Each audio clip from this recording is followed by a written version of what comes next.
Você acompanha agora o Jornal da Rede Alesp. Tudo sobre o Legislativo do Estado de São Paulo. Olá, 29 de junho de 2021, terça-feira, eu sou Júlia Stanzioni, eu sempre falo aqui do nosso vacinômetro, né? Mais de 24 milhões de pessoas vacinadas aqui no estado de São Paulo e juntos a gente confere muitas informações que o Jornal da Rede Alesp traz para você. Hoje a gente fala sobre o PROCON, que lançou uma cartilha para o combate à LGBTfobia. A gente fala também sobre o PEC 1 de 2020.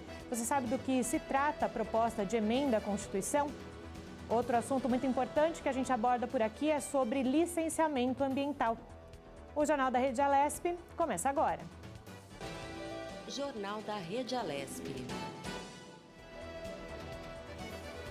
A frente fria que vai manter a semana gelada aqui na cidade de São Paulo chegou à capital na noite de ontem, segunda-feira, e derrubou as temperaturas, né? Todo mundo aqui bem agasalhado. Em 8 graus às 6 da tarde. De acordo com o Centro de Gerenciamento de Emergências Climáticas, o CGE da Prefeitura de São Paulo. Há uma possibilidade ainda de recorde de frio nos próximos dias. A frente fria deixa São Paulo na quarta-feira em direção ao Rio de Janeiro e então o tempo começa a se abrir. O processo de reabertura será lento, pois a massa de ar frio que permanece é muito densa, uma área de alta pressão que inibe a formação de nuvens e de chuva. Pois é, hoje saindo de casa com muito frio, né? Todo mundo aqui super agasalhado, vamos ver se nos próximos dias realmente isso melhora. A extinção do regime especial de tributação da indústria química foi debatida em audiência pública realizada em ambiente virtual aqui na Assembleia Legislativa de São Paulo.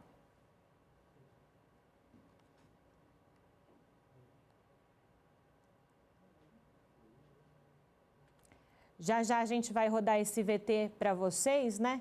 Agora sim. De iniciativa do deputado Luiz Fernando Teixeira, do PT, a reunião contou com a participação de parlamentares e autoridades ligadas à temática. O presidente do Parlamento Paulista, deputado Carlão Pinhatari, do PSDB, abriu o encontro. Primeiro, colocar a Assembleia à disposição, Luiz, de todos e todas, para que a gente possa construir um caminho melhor para todos nós. O governo de São Paulo também, em nome do governador João Dória, do vice-governador Rodrigo Garcia, colocar o governo à disposição. O doutor Meirelles estava muito preocupado com essa situação, mas parece que teve uma solução minimizada na Câmara e também no Senado. Eu espero que a gente consiga, eu acho que muito mais pelo um trabalho dos sindicatos, das pessoas que fizeram uma pressão enorme lá em Brasília, para que a gente pudesse ter, pelo menos, aí um alento, né, de não terminar esse benefício para todas nós, para todos, indústria química de São Paulo. O deputado Luiz Fernando Teixeira, do PT, explicou a temática debatida na audiência. O governo federal pensou em tirar o regime especial que tributa a indústria química, né, chamado REIQ, Regime Especial da Indústria Química, que ele diminui a alíquota do PIS e do COFINS focado para a indústria, para que ela possa se tornar competitiva e para que isso possa fomentar a outra indústria. E o governo Bolsonaro pretendia acabar com o regime especial e hoje nós nos juntamos, a Assembleia Legislativa em São Paulo, a classe empresarial, o governo do Estado, a classe trabalhadora e todos aqueles que poderiam ser atingidos direto ou indiretamente para fazer esse grande debate. Quando o Brasil descobriu o pré-sal, Luiz Fernando, que foi a maior descoberta de petróleo no mundo no século XXI, se abriram inúmeras possibilidades para nós, né? Tanto do ponto de vista da nafta como do gás. Nós passamos a compor um seleto grupo de países que tem todo o potencial de exercer uma influência extraordinária e ampliar o seu mercado da indústria química e petroquímica, como poucos países têm no mundo. Geralcino Santana Teixeira é presidente da Confederação Nacional do Ramo Químico, a CNQ, e falou da necessidade de um projeto voltado para a área. Do ponto de vista da CNQ, só a medida provisória e só o REIQ não dá conta. O Brasil vem desindustrializando a cada dia. Isso é uma preocupação para quem lidar com a indústria e quem estuda a indústria. Então, eu queria fazer, não um apelo, mas eu acho que a gente precisamos medir um esforço maior entre nós, todos da indústria, a discutir um projeto. André Passos, diretor de Relações Institucionais da Associação Brasileira da Indústria Química, a ABIQUIM, abordou os impactos da extinção do regime especial. A extinção do REIQ, desde o início, nos foi apontado por um estudo da Fundação Getúlio Vargas, ameaçava 85 mil empregos em solo brasileiro. Ameaçava, só no estado de São Paulo, aproximadamente 20 mil empregos. Ameaçava uma redução de 5 bilhões de reais em produto interno bruto no Brasil. Ameaçava, inclusive, com uma redução de arrecadação, ao contrário do que o governo federal estava apontando na justificativa da medida provisória que extinguiu o REIQ, uma redução de arrecadação fiscal para a União, para estados e para municípios de 1,7 bilhões de reais. Esse estudo foi apresentado ao Congresso Nacional, esse estudo foi, inclusive, apresentado ao próprio governo federal, ao Ministério da Economia. O subsecretário de Competitividade, Indústria e Serviços da Secretaria de Desenvolvimento Econômico do Estado, Eduardo Aranibar, ressaltou o apoio do governo ao setor. Gera mais de 50 mil empregos aqui no estado e uma geração de receita e PIB que soma mais de 50% da indústria química do país inteiro. Para Ayrton Cano, coordenador político da Federação dos Trabalhadores do Ramo Químico da CUT no estado, o setor necessita de investimentos. A importância de tecnologias, não só produtivo, mas também que a gente possa buscar os investimentos para a indústria, né? A indústria química brasileira, a petroquímica, ela está defasada, né? A gente pega a indústria química chinesa, americana, alemã, né? Então, esses gigantes dessa arena global têm a escala de produção, eles são donos das patentes, eles são donos de tecnologias proprietárias, produtivas, né, de marcas que a gente não tem, de modo que o Brasil ele entra para lutar nessa arena de uma forma bastante desigual. O deputado Luiz Fernando Teixeira, do PT, destacou a importância das indústrias químicas, especialmente diante da pandemia. Foi essa indústria que deu conta do álcool em gel, do sabonete e de todos os insumos. É ela quem produz os medicamentos, é a indústria química quem faz a vacina. Então, é uma das indústrias mais importantes que você tem no mundo, né? Não existe um país desenvolvido sem uma forte indústria química. Então, ela é a indústria mais importante e ela está sob ataque, sobretudo nesse momento da pandemia, é que pretendiam tirar esse sistema tributário especial dessa indústria. E nós, a Assembleia Legislativa de São Paulo, se uniu e disse, aqui não. Então, estamos no momento de resistência e, se Deus quiser, nós vamos vencer essa batalha. E agora a gente conversa com a nossa repórter Priscila Silvério, que traz os assuntos mais importantes aqui do Parlamento Paulista. Bom dia, Priscila, tudo bem contigo? Você está no plenário Juscelino Kubitschek, o que acontece por aí? Bom dia, Julie. Bom dia a todos que acompanham a programação do Jornal da Rede Alesp. Como você disse, estou aqui no plenário Juscelino Kubitschek, onde acontece de forma virtual, né? Só aqui presente, então, poucos deputados e o presidente da Assembleia Legislativa de São Paulo, o deputado Carlão Pignatari, do PSDB, que faz, então, a sessão extraordinária hoje aqui para a ordem do dia.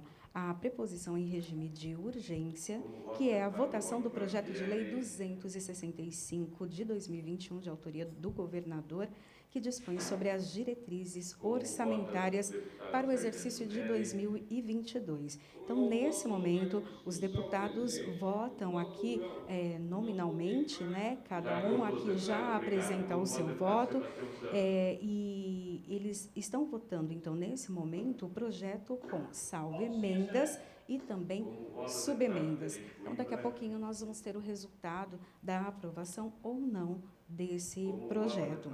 Olha, à 13h tem reunião da Comissão de Educação e Cultura e tem a finalidade, então, de receber o secretário de Cultura e Economia Criativa do Estado de São Paulo, Sérgio Sá Leitão. Ele vem em cumprimento ao artigo 52A da Constituição Estadual para prestar contas da pasta, então, para os deputados. Vai acontecer em ambiente virtual. O presidente desta comissão é o deputado Maurici, do PT. Bom, o evento também que estava marcado à 13h, que era a reunião da Comissão de Saúde, foi cancelado. Júlia, por enquanto é isso. Daqui a pouquinho eu volto com mais informações. Muito bem, Priscila Silvério, muito obrigada, viu, pelas suas informações. Como a Priscila disse, no decorrer aqui do Jornal da Rede Alesp, ela volta atualizando o que acontece nessa manhã de terça-feira. O Brasil registrou queda de 11% nos assassinatos no primeiro trimestre de 2021, em comparação ao mesmo período do ano passado. Nos meses de janeiro, fevereiro e março, foram registradas 10.600 mortes violentas contra 12.000 no primeiro trimestre de 2020, 1.300 a menos. O balanço contabiliza o número de vítimas de homicídios dolosos, aqueles em que há a intenção de matar, incluindo os feminicídios, além de latrocínios e lesões corporais seguidas de morte. O relatório tem como base dados oficiais dos 26 estados e do Distrito Federal. As universidades federais foram responsáveis pela produção de pelo menos 691.471 litros de álcool em gel e álcool líquido, 651.254 máscaras de proteção facial, 515.079 escudos faciais, além de serem responsáveis pela realização de 661.839 exames de testagem para a Covid-19 em 2020. Ao todo, 85.500.000 pessoas foram impactadas por essas e outras ações conduzidas pelas instituições federais no ano passado, o que corresponde a cerca de 40% da população brasileira. Os dados apresentados pelo Colégio de Gestores de Comunicação das Universidades Federais como parte da pesquisa Conhecimento e Cidadania, um projeto de ações de enfrentamento da Covid-19 realizadas pelas instituições federais de ensino superior IFES 2020 em transmissão online. E agora a gente abre as nossas entrevistas aqui no Jornal da Rede Alesp. A gente fala sobre o PROCON aqui de São Paulo, que lançou uma cartilha para o combate à LGBTfobia. Em data em que se comemorou o Dia do Orgulho LGBTQIA+, ontem, foi lançada uma cartilha sobre os direitos dos consumidores desse segmento. O material reúne informações sobre as leis que garantem seus direitos e canais para denúncias, como o próprio PROCON, a Defensoria Pública, o Ministério Público e também o Poder Judiciário. E sobre esse assunto a gente conversa agora com o Fernando Capês, ele é diretor executivo aqui do PROCON de São Paulo. Bom dia, doutor Fernando, sempre é um prazer tê-lo aqui no Jornal da Rede Alesp. Muito bom dia, é um prazer enorme voltar a falar aqui com o Jornal da Rede Alesp, uma casa pela qual tenho tanto carinho, tive a honra de presidir e onde deixei tantos amigos. Então, à absoluta disposição para trocarmos informações sobre esse tema importante, um tema que nada mais é do que o cumprimento do pacto social feito pela nossa Constituição de 1988, que assegura o respeito à dignidade humana, o combate a toda e qualquer forma de preconceito e considera o racismo crime imprescritível. E, doutor, ainda dentro desse lançamento da cartilha, talvez para muitas pessoas se entenda que, mas poxa, será que os estabelecimentos eles não cumprem as regras da Constituição? Era preciso que o PROCON também lançasse uma cartilha de recomendação? Gostaria que o senhor falasse isso para quem nos assiste agora. Olha, a gente tem aqui no Brasil o chamado racismo estrutural. ele é um pouco diferente de, por exemplo, países, inclusive os Estados Unidos da América, o berço da democracia ocidental contemporânea. Nos Estados Unidos da América existe racismo declarado, existem grupos neonazistas que têm o direito assegurado pela Constituição de expressar o seu sentimento favorável ao nacionalsocialismo, regime totalitário, desprovido de lastros éticos e morais. Tem a Ku Klux Klan, que consegue também professar o seu ódio às pessoas da raça negra. Enfim, lá é permitido. O Brasil não. Nosso pacto é um pacto de combate a toda e qualquer forma de discriminação.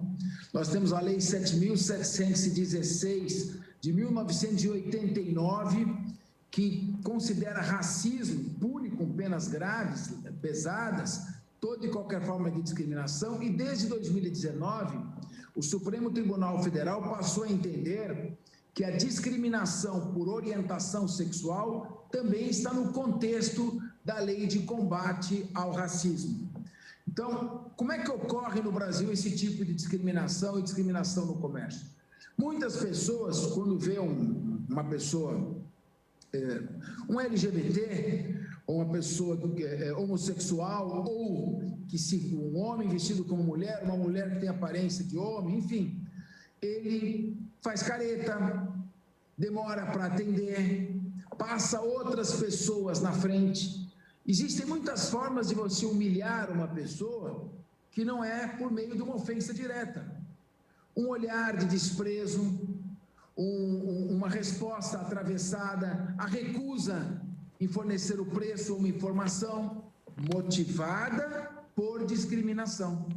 Então, nesse momento, a vítima, que dentro de cada corpo tem a forma que tiver esse corpo, existe uma alma, existe um espírito, existe um ser dotado de dignidade, com sentimentos, que merece ser respeitado independentemente da sua condição social, econômica, de origem ou de orientação sexual. E o Código de Defesa do Consumidor assegura a reparação dos danos materiais e morais. E é claro, ao invés de ir ao Ministério Público, é muito mais fácil ele pegar o celular da onde ele estiver e registrar uma reclamação eletrônica pelo site Procon SP. Então, isto sim é uma forma eficaz do sistema de defesa do consumidor atuar. O Procon, sim, recebendo a informação, além de multar o estabelecimento, encaminhará os autos à Divisão de Crimes contra o Consumidor, que, por sua vez, relatado o inquérito, fará chegar ao Ministério Público para a persecução penal. Há também a Defensoria Pública pode ingressar com ações buscando o dano moral coletivo, indenização por dano moral coletivo, porque toda a sociedade é menoscabada quando há um ato de racismo, um ato de discriminação, seja ele qual for. E de todas as práticas que ofendem direito do consumidor, aquelas que atentam contra a vida, a saúde, a segurança e a dignidade do consumidor são as mais graves.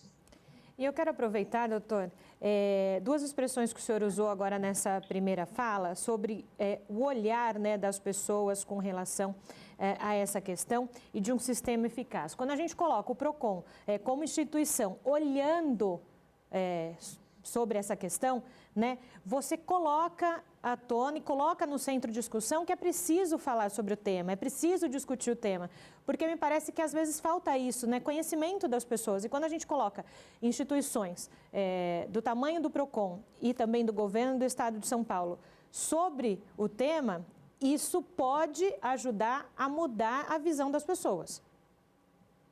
Sim, sobretudo, a conscientização é muito importante. Hoje você tem as novas gerações, em regra, claro que toda regra tem sua exceção, mas a maior consciência quanto à necessidade de combate ao preconceito. Eu tenho duas filhas, estão na faculdade, E elas são muito atentas com relação a isso.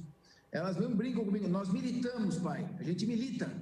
Ou seja, nós não podemos compactuar com as pequenas ofensas, porque as pequenas ofensas, elas magoam e normalmente o sistema não está preparado para reprimi-las.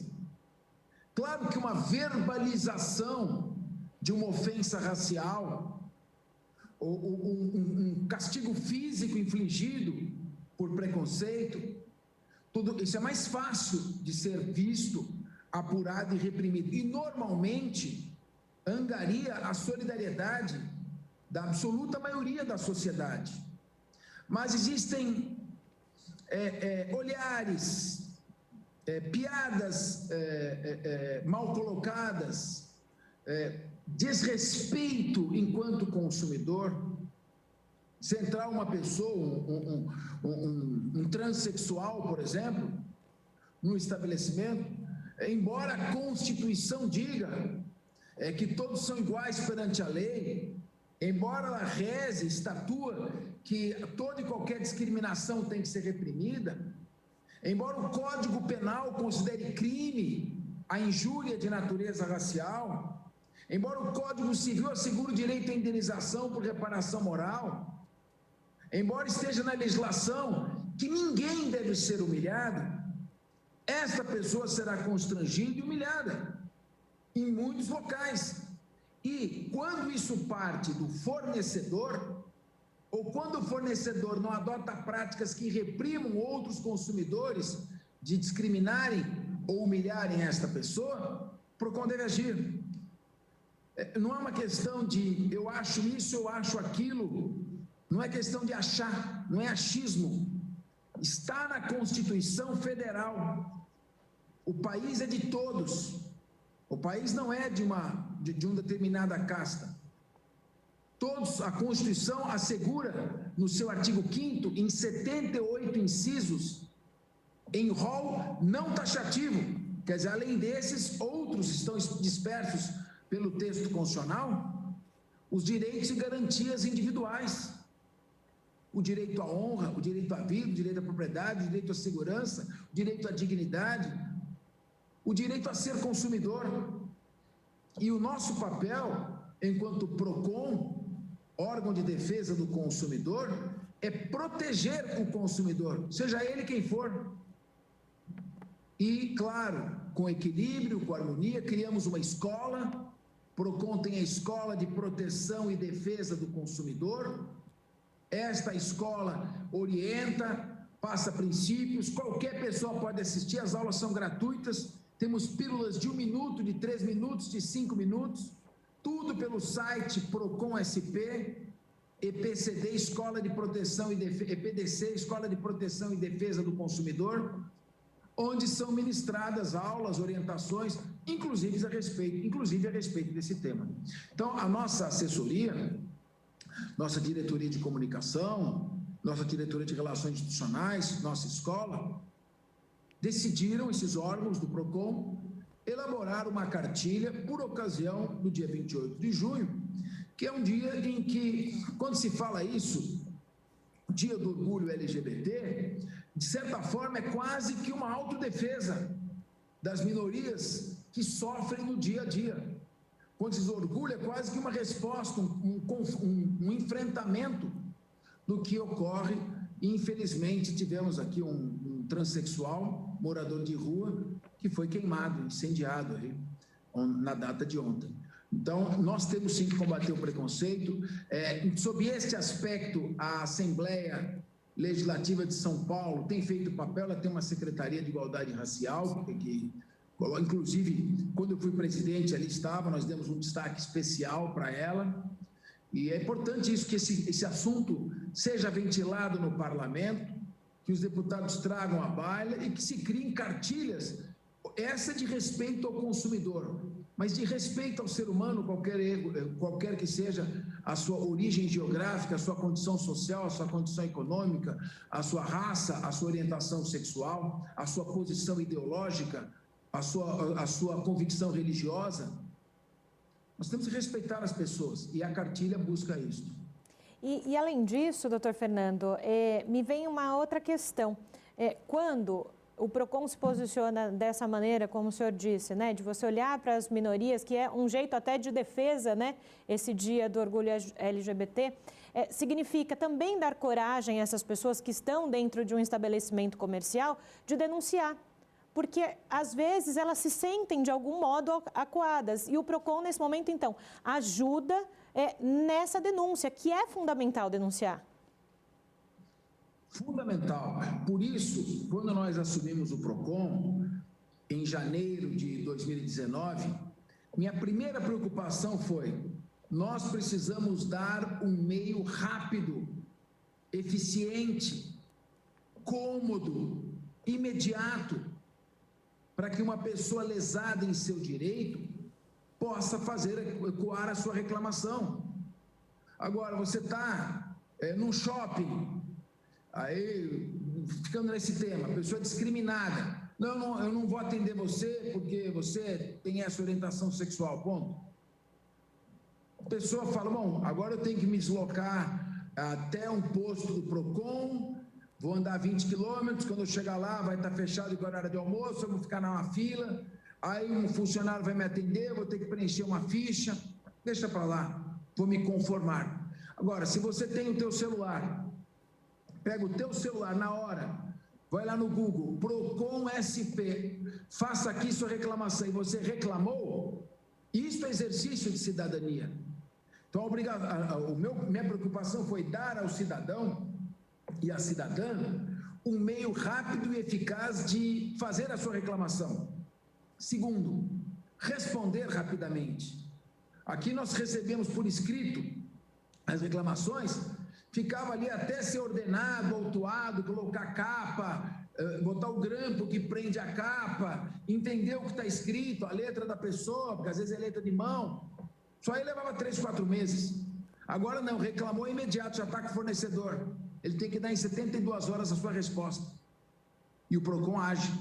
Vai para a fiscalização, o estabelecimento é multado. E são multas pesadas. Nós até tomamos uma certa cautela, porque hoje uma multa entre o estabelecimento é R$200 mil, 150. A gente pede para ter cautela, principalmente numa época como essa, de grave crise econômica. Mas o fornecedor nunca mais desrespeitará ninguém. E tão importante quanto combater a impunidade é também orientar. Por isso tem a escola. E a escola tem o site, inclusive eu até conversei com o presidente da Assembleia, meu querido colega, o deputado Carlão Piantari, para que a gente possa estreitar mais esta parceria PROCON-Assembleia Legislativa, que é a Casa do Povo, a casa que representa a população do Estado de São Paulo, para que nós possamos não só instalar um posto do PROCON dentro da Assembleia Legislativa, como também para divulgar o conteúdo das matérias que constam da Escola de Proteção e Defesa do Consumidor. Cada um dos deputados enviando as suas bases, as informações constantes, nós teremos uma capilaridade que alcançará o Estado inteiro, representado nesses 94 parlamentares. Ótima notícia, então, doutor Fernando Capeza. Agradeço, viu, a contribuição do senhor aqui ao Jornal da Rede Alesp. Sempre muito bem-vindo por aqui. Muito obrigado. Bom dia a vocês. A Universidade Britânica Oxford e o laboratório fabricante da vacina AstraZeneca anunciaram testes em humanos com uma nova vacina contra a variante beta do coronavírus. A variante foi detectada na África do Sul. O estudo espera reunir 2.250 voluntários lá no Reino Unido, África do Sul, aqui Brasil e Polônia, nas fases 2 e 3 de testes desse novo imunizante. A nova formulação da vacina usa a mesma tecnologia utilizada em vários países, mas o novo imunizante tem pequenas alterações genéticas em uma proteína específica para combater a variante beta. O estudo deverá ser realizado com voluntários que já foram vacinados e também os que ainda não receberam nenhuma dose de vacina. A universidade e o laboratório esperam ter dados provisórios desses testes ainda nesse ano.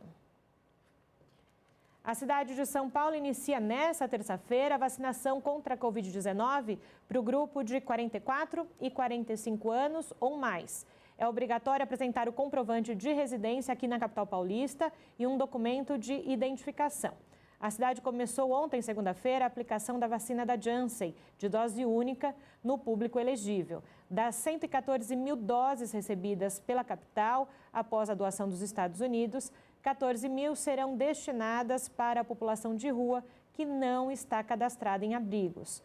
Toda a rede de postos estará em operação para vacinação nesta terça-feira. 468 unidades básicas de saúde, as UBSs, os megapostos com acesso a pedestres, postos que funcionam exclusivamente aí no sistema drive-thru e rede de farmácias parceiras. A vacina também estará disponível nas AMAs, UBSs integradas, unidades do Serviço de Atenção Especializada, o SAI, e também nos centros de saúde. Um sopro de esperança. O Brasil registrou a menor média móvel de mortes por Covid-19 desde março. Mesmo assim, o número ainda é alto, 1.628 por dia. Foram 658 mortes por Covid-19 em um período de 24 horas, registrados até as 8 horas da noite de ontem. E mais um dado, nenhum estado apresenta alta nas mortes pela doença, mas ainda está longe de se comemorar. São 514.200 brasileiros vítimas até agora do coronavírus. Quase 18 milhões e meio de pessoas infectadas desde o início da pandemia. 10 estados registraram estabilidade nos óbitos. Distrito Federal e mais outros 16 estados apontam queda no comparativo com 14 dias atrás. Os dados são das secretarias estaduais de saúde. Mais de 71 milhões de brasileiros já receberam a vacina contra a Covid-19, 25 milhões deles já imunizados também com a segunda dose. E agora por aqui a gente fala sobre a PEC 1 de 2020, que oficializa a aprovação da proposta de emenda à Constituição 1 de 2020. A medida legitima a transformação de cargos de auxiliares educacionais, de monitor de creche ou a eles equiparados em cargos de professores de educação infantil. E sobre esse assunto a gente conversa agora com o Alexandre Mandil. Ele é especialista em direito constitucional. Bom dia, doutor Alexandre. Bem-vindo ao Jornal da Rede Alesp. Tudo bem com o senhor? Doutor, eu preciso que o senhor libere o seu áudio. A gente não escuta o senhor. Agora sim, bom dia. Agora sim, doutor, bom dia. Nós falamos agora sobre o que a PEC, então, 1 de 2020 determina. Então, quais são os direitos então, dessas educadoras para a inclusão no quadro do magistério? Veja, é importante dizer, inicialmente, que a LDB, a Lei de Diretrizes e Bases da Educação, a Lei Federal 9394, de 1996, definiu que o cuidar e o educar são indissociáveis e que a educação infantil faz parte da educação. Algo que pode parecer tão óbvio e básico, infelizmente, em 2021, ainda a gente vê nas cidades como, na prática, a educação infantil ainda é vista somente sobre a perspectiva da assistência, só sobre o aspecto do cuidar, e não é feito o devido enquadramento dentro da carreira do magistério com o reconhecimento da função docente, que assim é definida. A proposta de emenda constitucional número 1 de 2020 é uma iniciativa muito importante do deputado Carlos Gianazzi, e subscrito com vários outros deputados e deputadas, a partir de algumas audiências públicas que foram feitas em 2019, entendendo, fazendo um mapeamento junto ao movimento Somos Todas Professoras no estado de São Paulo, verificando que havia um equívoco de entender, de que não seria possível esse devido enquadramento, considerando que isso poderia ser entendido como uma transformação do cargo e, por isso, então, inconstitucional por agredir o artigo 37 da Constituição Federal e os artigos 111 e 115 da Constituição Estadual, quando, na verdade, não é o caso de um entendimento pela inconstitucionalidade, considerando que é tão somente uma recepção dentro de um regime jurídico próprio, do regime do magistério, porque as funções docentes são caracterizadas em cada cidade, e esses cargos de educadoras, auxiliares, agentes, monitoras, têm diferentes nomes, mas entendo a função docente tem que estar dentro do magistério e, consequentemente, por ter todos os deveres da carreira do magistério, tem que ter todos os direitos consequentes. Quais? A aposentadoria especial, o cumprimento da jornada de trabalho através do regime, né, disposto pela Lei Federal 11.738 de 2008, que é a lei de 1/3, o piso salarial do magistério, recesso, demais direitos que são outorgados para as funções docentes e legitimamente, né, outorgados, mas que também são devidos para os cargos da educação infantil, esses cargos que possuem a função docente, mas não têm os direitos devidos. E a PEC ajuda nesse debate e também, em sendo aprovada, e a gente defende a sua aprovação, permite, né, de forma mais clara e taxativa, para que não incorra numa eventual inconstitucionalidade que, às vezes, infelizmente, alguns órgãos do Ministério Público, em algumas cidades, assim têm entendido. Então, nós fazemos esse pedido, né, e o espaço aqui é importante para ajudar a explicar e elucidar esses fatos.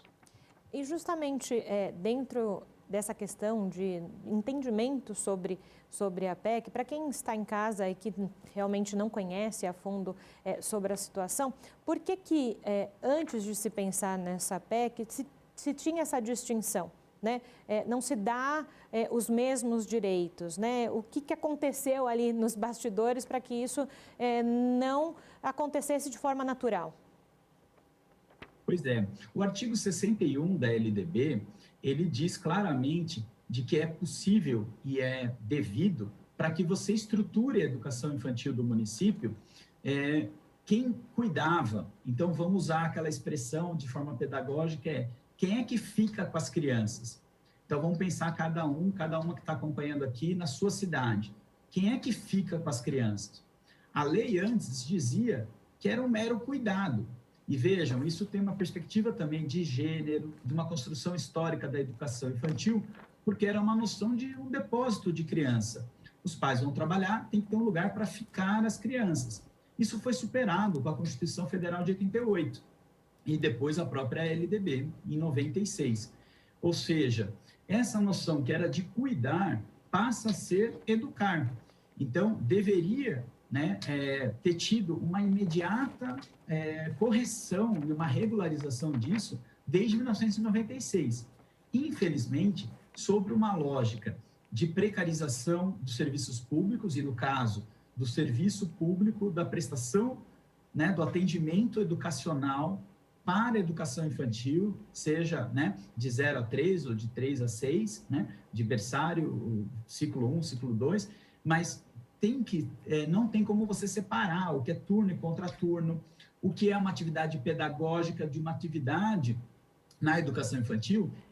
A atividade pedagógica é inerentemente uma atividade lúdica, recreativa. Isso existem doutorados, né, nas faculdades de educação explicando de que a educação infantil, a população que deixa a sua criança numa creche, esse processo pedagógico do berçário com as crianças, não tem como fazer essa divisão. Ou seja, volto para dizer que quem fica com as crianças cuida e educa. Não tem como dividir a cabeça do corpo, não tem como dividir um planejamento do processo pedagógico de todo esse desenvolvimento. Né? A gente precisa superar aquela noção de que é uma tia, né? Quem é que fica na escola?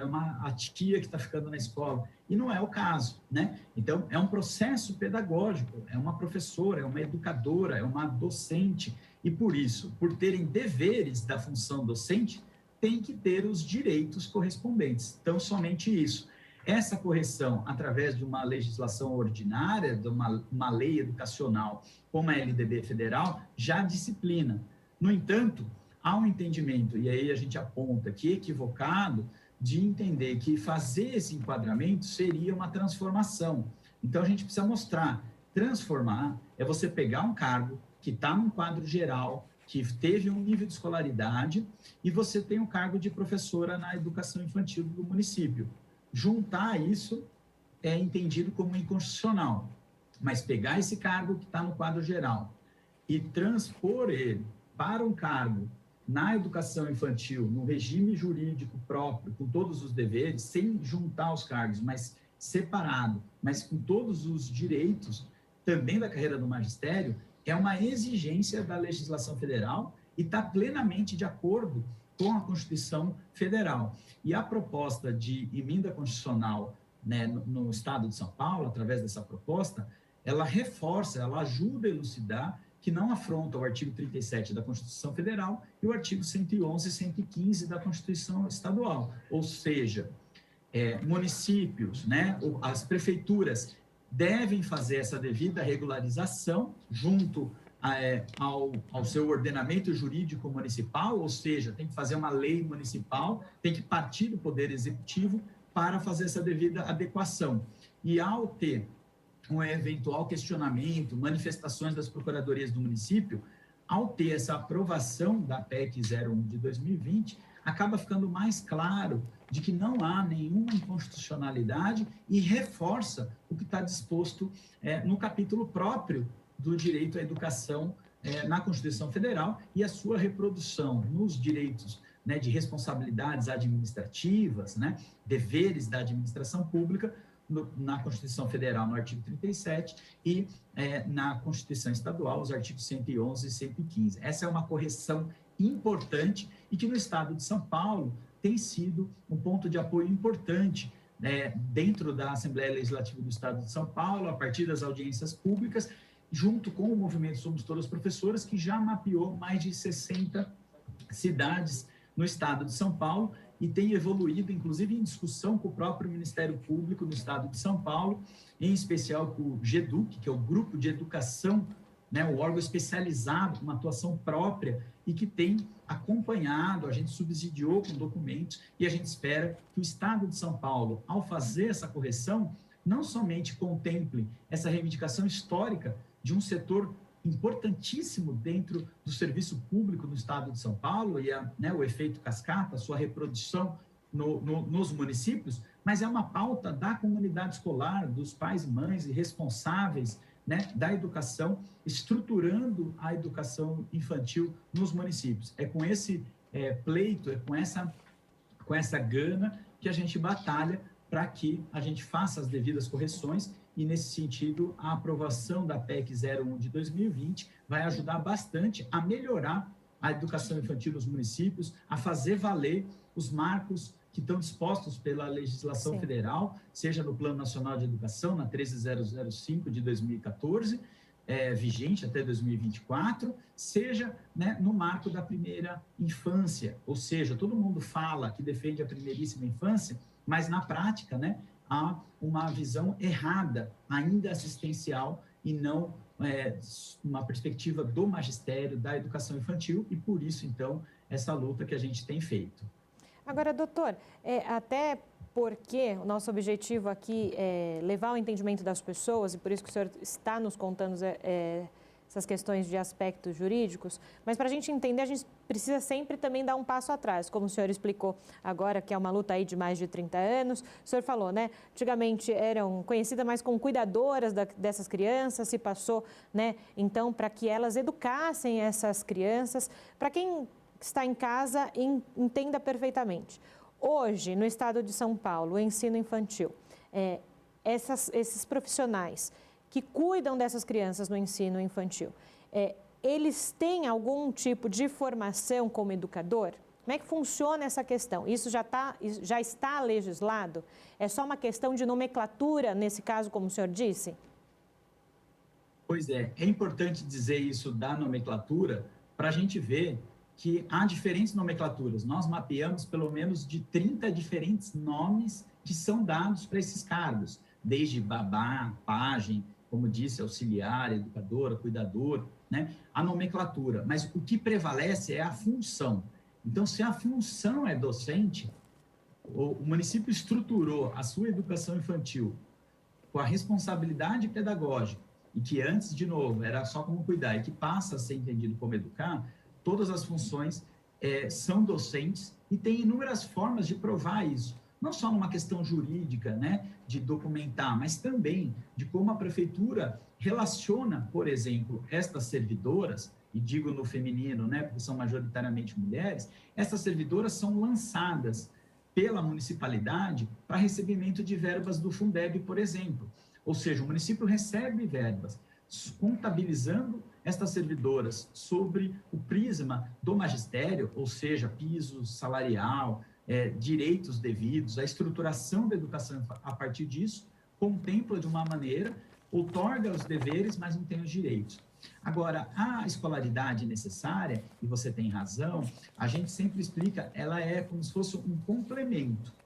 Por quê? A lei vai dizer o que vale é a função, mas a escolaridade é uma exigência que a LDB trouxe, porque justamente como vai ter magistério, como vai ser dentro da carreira do magistério, precisa ter a escolaridade ou do magistério e depois a pedagogia. E está vigente, inclusive, até 2024, por conta do Plano Nacional da Educação, na Lei Federal 13005 de 2014, o artigo 61 da LDB, que vai dizer o seguinte, que antes era chamado dos professores, né, os professores leigos, que era o reconhecimento de que são professores por conta das atribuições, prerrogativas e funções docentes, mas não tinham a escolaridade necessária.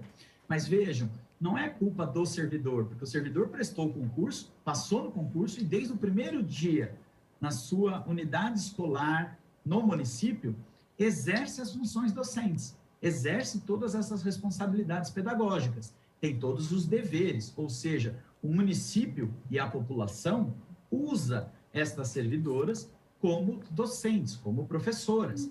Agora, a escolaridade, ela não tinha, porque algumas cidades, os concursos mais antigos, mas até hoje, infelizmente, a gente vê esse erro cometido pelas prefeituras, que faz o concurso sem exigir escolaridade, como uma forma de justificar um salário mais baixo, como uma forma de justificar uma precarização da educação. E como fazer essa adequação? Não é prejudicando a servidora ou servidor. É o contrário, o que a LDB, no artigo 61, é muito claro, ele tem que fazer essa transição, ou seja, o município tem que ofertar, ou pelo menos, se não é ofertar a escolaridade, fazendo formação, fazendo convênios com as universidades, historicamente, no estado de São Paulo, convênios dos municípios com a Unicamp, com a Unesp, com a USP, mas também nos últimos anos, inclusive com faculdades particulares, foi feito convênios para permitir, ou no mínimo dando um prazo de 4 a 6 anos, são casos das leis municipais que assim fizeram.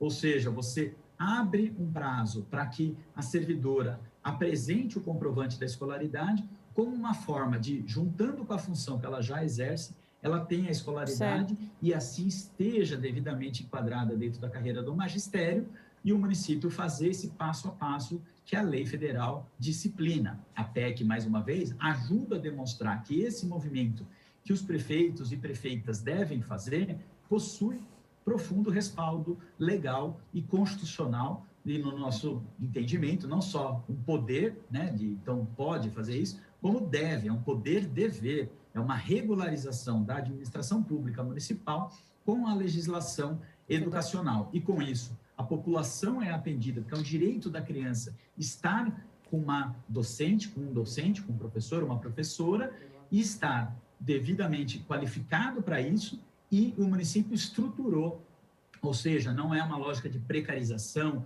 não se justifica salários rebaixados, não se justifica ter direitos rebaixados. Vejam, para a gente ilustrar bem, né, para quem está acompanhando, a gente quer, né, que os nossos filhos estejam, naquele sentido do ficar, estejam com profissionais devidamente habilitados, né, ou seja, tem a escolaridade necessária e com a função que realmente é uma função pedagógica. Nós queremos que tenham, por exemplo, o direito à lei de 1/3, que não é meramente uma questão de trabalhar, né, numa escala de jornada de 2/3 com os alunos e 1/3 é de preparação, é de avaliação, é de discussão, por exemplo, coletiva, sim, doutor, né, entre todos os profissionais para o devido desenvolvimento, né, da melhoria desse trabalho com cada aluno, cada aluna na unidade escolar. Por que esses profissionais não têm? Por que esses profissionais não têm direito à aposentadoria especial? Ou seja, não é que é uma burla ao princípio do concurso público, não é que essas servidoras estão querendo entrar pela porta dos fundos, né, de professoras e falam, preste o concurso para professora. Elas podem prestar, a questão não é essa, a questão é o município pode fazer um concurso para a função docente sem ter os direitos da função docente? O município pode fazer um concurso para rebaixado de salário e direitos, mas usar como função docente? Não pode. Então, que daqui para frente arrume isso. A questão também fica, e para trás? Como é que regulariza isso? E é esse trabalho que a gente tem feito, e a PEC ajuda a demonstrar que fazer a devida adequação nos termos do artigo 61 da LDB adequa, corrige, né, e tem a base constitucional, claramente, porque não é um caso de transformação do cargo, como tem tido, né, posições importantes das melhores vozes nas faculdades de educação e importantes vozes dentro do judiciário, demonstrando, né, que isso não só é possível, como é devido. E, para concluir, na cidade, se a gente pegar o estado de São Paulo, né, que precedentes temos? Nós temos a maior cidade do país. São Paulo, capital, foi feito isso. São Bernardo, Diadema, Osasco, Itatiba, são cidades que fizeram a devida adequação, né? Assim como cidades em outros estados, fizeram a devida adequação, porque justamente perceberam de que estavam usando essa função docente e cumpriram estritamente o que está na LDB. E isso não foi caracterizado à afronta à Constituição. Infelizmente, nós tivemos cidades que fizeram a devida adequação, mas sofreram uma ação judicial, uma ADIM, uma ação declaratória de inconstitucionalidade. E é por isso que a PEC vai ajudar a demonstrar que não é o caso das ações declaratórias de inconstitucionalidade. Então, o debate vai continuar, mas a PEC ajuda para que esclareça como as administrações públicas, as prefeituras, podem e devem fazer essa correção e, concluindo de que nós devemos fazer isso para melhorar a educação infantil nos municípios. Nós fazemos isso pensando nas crianças, nos alunos e nas alunas que tenham esse ambiente educacional e não meramente uma questão assistencialista de um depósito de criança. Não, existe um processo pedagógico e tem que ser respeitado. Perfeito. Doutor Alexandre, muito obrigada, viu, pela contribuição do senhor aqui ao Jornal da Rede Alesp. Até uma próxima. Eu que agradeço. Tenha um bom dia. 4 terminais intermunicipais gerenciados pela EMTU estão recebendo, desde ontem, segunda-feira, ações que procuram conscientizar, alertar e instruir os passageiros sobre os cuidados no combate ao Aedes aegypti, mosquito da dengue, transmissor também de 2 outras doenças, a zika e a chikungunya. A programação vai até o dia 5 de julho nos terminais de Jabaquara, Diadema e Piraporinha. Estudantes e um professor da ESA disponibilizam folhetos informativos, orientando sobre como evitar a multiplicação, então, do mosquito e informando os sintomas e tratamentos adequados.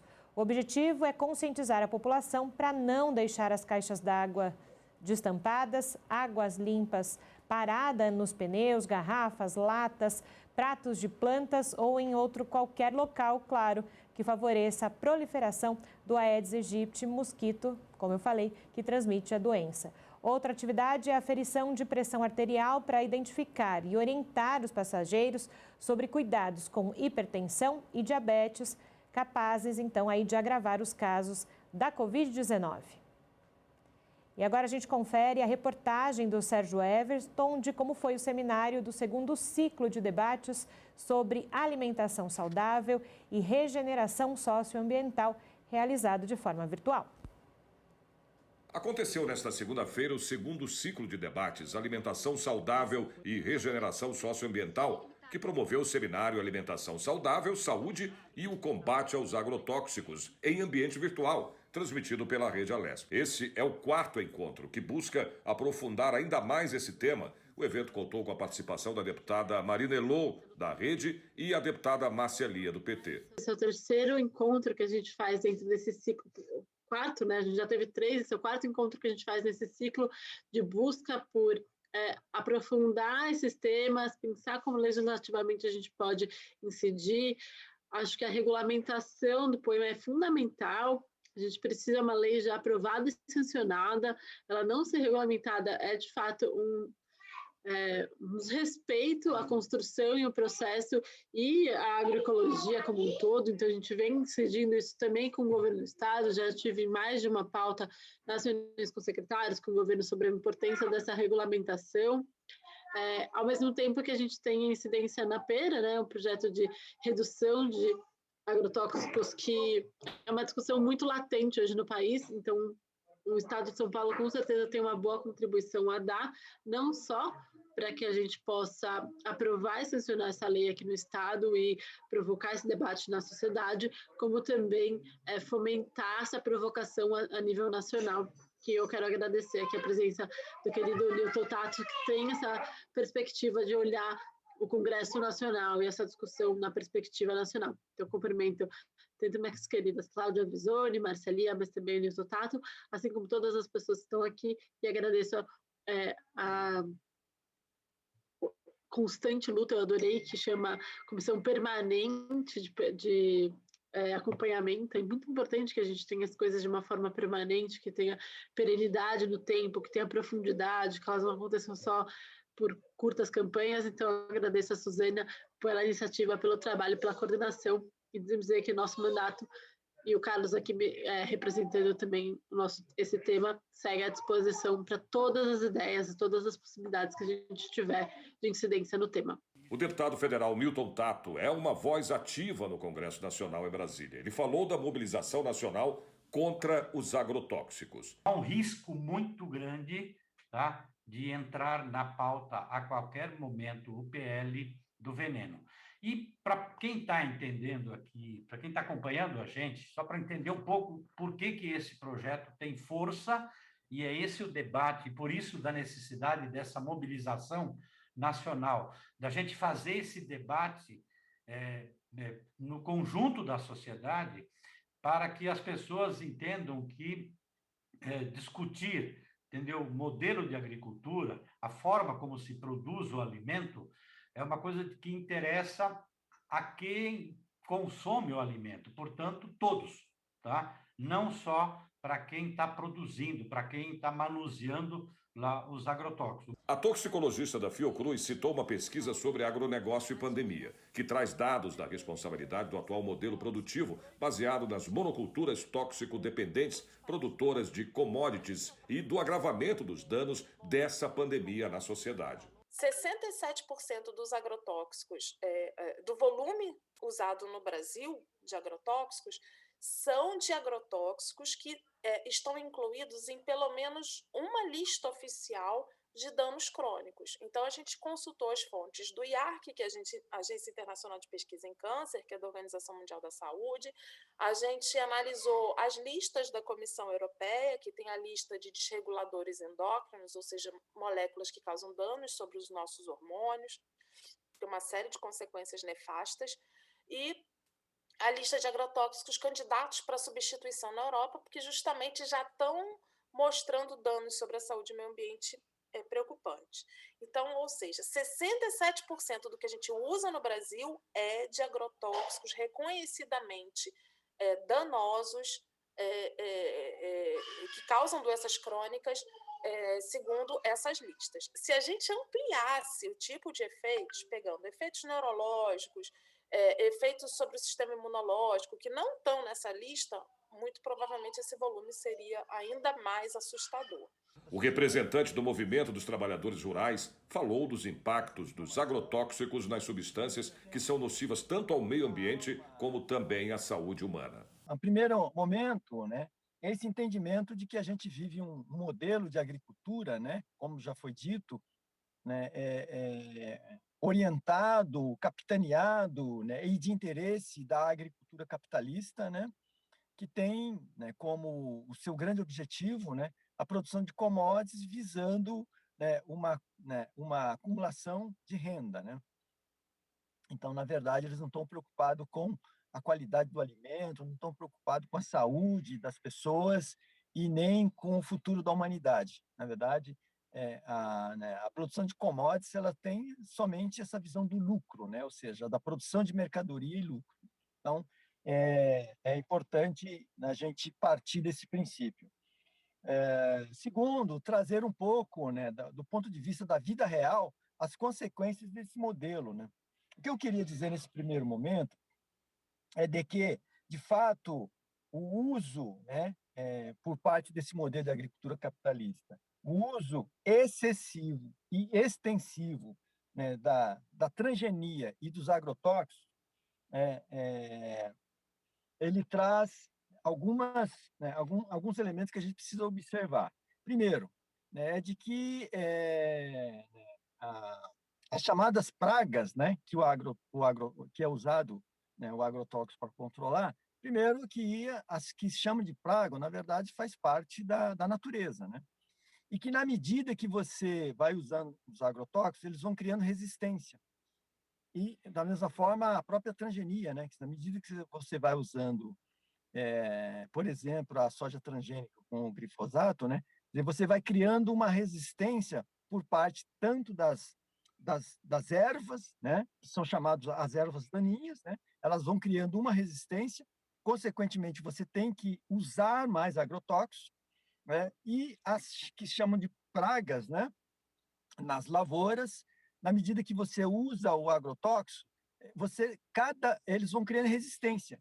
Então, você cada vez mais vai ter que usar. Você vai ter que aumentar a dose e vai ter que aumentar também a sua capacidade de reação, né? Ou seja, o seu princípio ativo, né, ele tem que ser mais aumentado. Então, é um ciclo vicioso, né?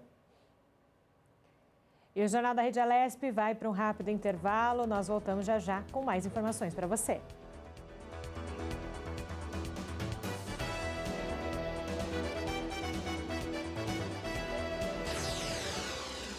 Você acompanha